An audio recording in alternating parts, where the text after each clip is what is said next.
Welcome to Tenor Tech, where I solve the problems you didn't even know you had.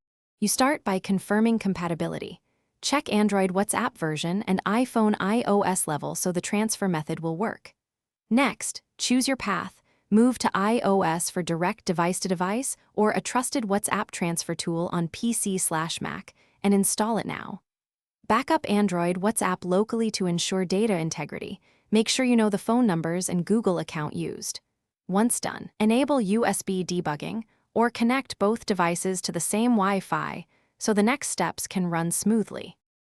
Now perform the transfer. Launch Move to iOS or your chosen desktop tool and follow the on-screen prompts to start migration. You will authenticate WhatsApp on the target iPhone with the SMS verification code.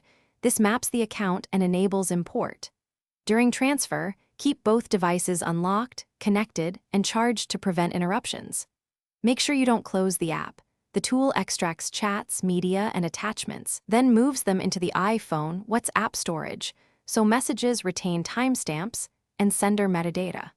To finish, open WhatsApp on the iPhone, verify chats and media, and restore any remaining items when prompted. If some media are missing, check the Android local backup or the desktop tool's selective transfer options and rerun only the missing folders.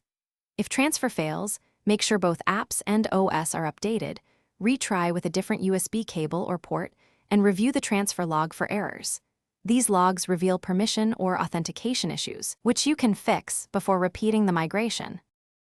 Thanks for watching. Subscribe to keep your life in tune.